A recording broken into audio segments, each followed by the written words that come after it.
So phase 2, day 18. Listen, I've been struggling with inflammation, feeling like shit, blah blah blah. What the fuck, right? So there's a lot of spinning out. Something not like, okay, so I said I'm doing a 3-day juice cleanse, but it's very to be careful with juice cleanses, because you do a juice cleanse, a lot of people think like if it's full of sugar or something, well, it's not going to work, right? Like it has to be things that are going to be anti-inflammatory, and that's generally more like higher vegetable content and different things. But that's also where then now you get into, so the difference between fasting, right, just having nothing, versus cleansing, because of the things that go into it to cleanse the body, which is what my intentions are with this, since I've had this massive issue, right, just over and over with this, whatever the hell's happened to me that I can't seem to figure out. So is this from the vaccine, or is it from hormones? Is it a mix of both? Is it like, what the hell's going on? Obviously then that triggers different things, because it's like, well, then I'm like starving already, so it's like I want to eat, but it's like, suck it up, princess, too fucking bad. But also changing the dialogue that this isn't about the body. Like, it's like I have to visualize seeing like the toxins leaving my body, you know, the self-talk that I get to do this. Not I'm forcing myself to do, oh, you have to. Nobody's forcing me to do anything, right? Like, these are the things that with our internal dialogue so many times that are difficult, right? Because I have to almost I can choose to go have a massive chocolate cake right now if I wanted to. I don't have to do this. You never have to do anything. Why am I choosing to do this versus something else? So when the cravings, because I'm hungry and the cravings come up, because that's not, okay, why am I craving that particular food? What goes through my mind, right? Because as soon as you restrict yourself from something, it's going to open you up to something else.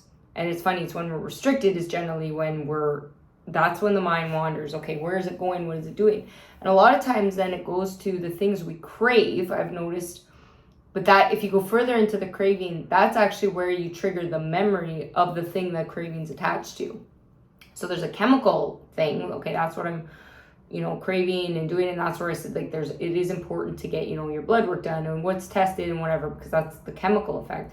But from a PTSD standpoint, the things that come up, right? Like what you crave and what I crave are going to be different for whatever reasons, right? Like our upbringing or stuff. And that's like, it's like, if you grew up in a totally different culture, like, and you don't eat the same type of foods, why you wouldn't crave the same things, right? They say, like, if somebody were to kidnap you, right, and put you into a different world, like a different life, like a completely different country, you don't know the language, you don't know the things, you don't know the food, the culture, the stuff, you would be completely different. Like, it would mind fuck you. Forget, right, even being kidnapped, but really the whole idea of how different life would be, right? Like a completely different, like if I was just randomly dropped right now in China, right? The foods would be different. The things would be different. Everything would be different.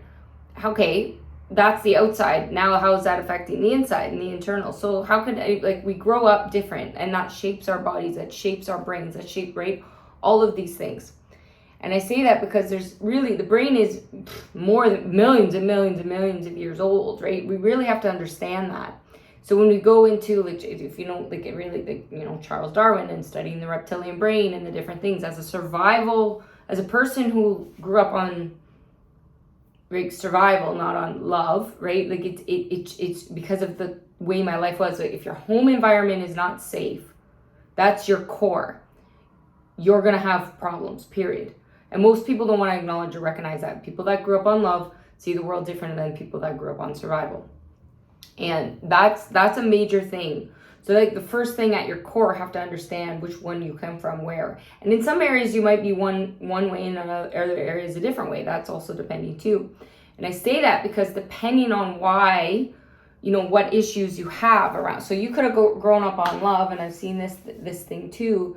But then you have this parenting that's like very controlling, the beliefs, the things that you have to, everything has to be pleasing mommy and daddy in a way. Because of almost that. Sometimes that's a massive psychological mind fuck. I've witnessed that with a lot of people, and I've seen, because they're so worried about and they don't realize this is a subconscious thing, that the pleasing of that can actually lead to a lot of problems with weight gain, with things, because the weight, it's like a protective mechanism. And the beliefs we have, and that's why people that don't understand that you can be 400 pounds or my weight. I could be eating more than that person that's 400 pounds. The beliefs though that the person has around that food might be different, which could actually affect their body. And where does that come from? That could come from the parenting, the stuff, the beliefs, the media, put them in a different country, a different things. That shapes the mind, which actually changes the body. And it's so much so that's not, so when people, oh, it's just our genetics and just our things, actually it's not. It's more than that. It's the brain that's attached to the genetics and the things and the blah, blah, blah. And then the beliefs around that. And if you have these beliefs that if I eat this food, I'm going to get fat. And that's like a subconscious thing without even realizing it, you could manifest that. Or when you're eating certain, it's like, oh, and then you go, here's your diet, here's your plan. Why isn't this working for me? It's because you have to clear away all these fucked up beliefs. Funny enough. Said in this, right, second phase, you're not gonna, it's so much more complicated than that, because it has to do with so many things in this, and with this PTSD thing. Everybody has a form of PTSD. Brains are millions of years old. Reptilian brain, survival. How far can you go back? How far can you remember? Why is this triggering? Okay, now what's happening? Where does this come from? It's why it's so important to understand culture and history globally too. So many people don't recognize it. Why would I care? Because we really we're really attached to other things other than just our core family. And it's very small-minded to think otherwise. So there's like, they said, do you believe in something bigger than yourself? So when somebody says no, I'd be like, okay, well, I'd question, like it said, I'm not going to ever push anybody's beliefs on somebody. I'm not going to say, right, I grew up strict Catholic. I don't believe in that, right? I believe that that's a form of control and whatever else. Right? That's my views, but I'm never going to try to change somebody else's. And I say that just to challenge, do you believe in something bigger than yourself? Well, it gives you that it puts you in a place to find your purpose, right? Within this world, when you understand it, when you understand the globe, when you understand how things work, when you understand culture, when you understand we're living in different worlds and different lives. You're born into, whatever country you're born into with the beliefs around that, and I am too, and blah, blah, blah. That's different worlds. Right? So that's just, it's a way to be more empathetic to understanding that, then understanding that nothing's by accident, nothing's purpose. We don't get to blame other things. It's like, right, I'll get to blame God for poverty or weird, some people are so on that. It's right. It's funny enough that the reason for poverty, it's humans, right, in greed, and there's enough, if you actually could think so big, there would be enough to go around. And that doesn't mean people having, oh, I'm rich, so I have to give you a handout. Doesn't mean that either. Everything gets more complicated, and that's why I say it's so important to learn all the histories and all the understandings of all the things, and being open to that. Then you're more freeing, and ironically, that heals the body. It goes back to the chakras and the different things. If any of these things are blocked, you're not as open and free, and then those things stay in your body. So if you have these prejudice, right, because everything's a mirror reflection, that's what I said of you. So these the things that anger you and trigger you is a sign of something that's inside you, right? So things that anger and trigger me, it bothers me if people aren't, right, eating on the other side of the world. It bothers me if people are racist and sexist. It bothers me. Okay, well, that's triggering my demons inside of me. Am I those things? No, right? I know that, but I have to recognize that those are that triggers me, and that triggers my anger. Okay, why? Let's explore that. Actually, then goes deeper into the brain and the subconscious with different things, and that can sometimes hold me back. I'm not going to do that because it's like a judgment on something. And ironically, you have to let everything go. Okay, now what actions am I taking? If that's going to anger me so much that something's going on, am I doing something in my life that's going to actually change it? Or is it worth having this fucking dialogue in the first place? Is it toxic? Let it go, right? What are you doing? What are those thoughts? Because thoughts take up so much of our energy and our space, and if you spend so much time being angry, ironically, that's when you're going to manifest problems. I've spent my whole life being angry, but I didn't realize that. That's depression turned inward. I've spent my whole life internally angry. So it's like, okay, what am I angry about? Okay, let's get it out. So in the last 2.5 years, being so fucking pissed off, right? So angry at the world, to be honest. That's why I had to self-isolate because I understood I'm so angry. I'm so triggered all the time. Okay, well, that I can't blame the world for that. I'm angry because of the injustice that has happened. I've seen over and over and over again. Okay, well, am I doing something about it? Yes, I am. Right? So yes, I am. And that's where but you can only do so much. And that's when you have to forgive yourselves, like for yourself. So if you're not doing something about it, okay, well, why? And what is that? And that first starts with yourself. If you want to make a change in the world, you want to see change, if you're so angry at the world, what are you doing to change yourself? I do something to change myself every day to become a better person.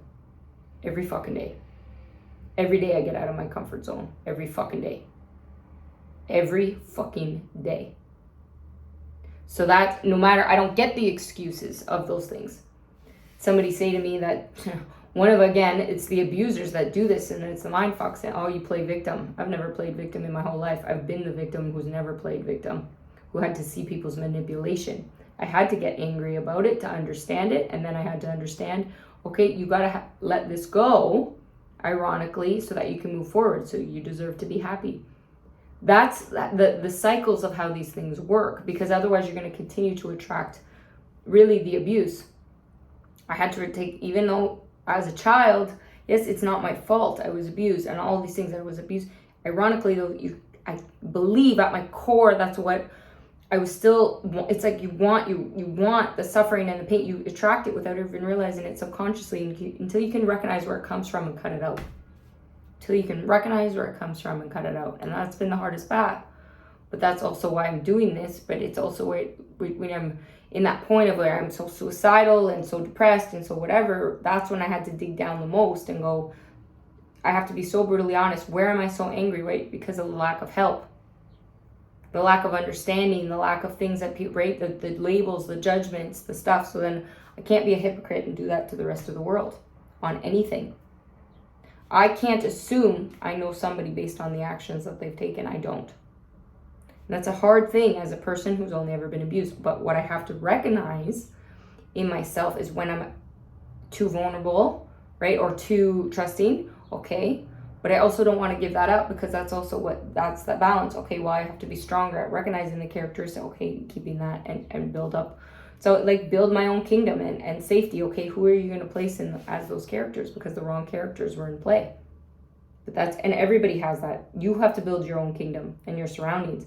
And if there's a crack in the kingdom, you're screwed. So if you don't have the right people around you, you're screwed. But guess what? You won't know otherwise unless you look in the mirror and understand where all of these things are coming from, because every person in your life is a mirror reflection of you. When we're born into whatever our circumstances, but it's almost like a video game where you have to get yourself out. Maybe you need to kill the characters around for you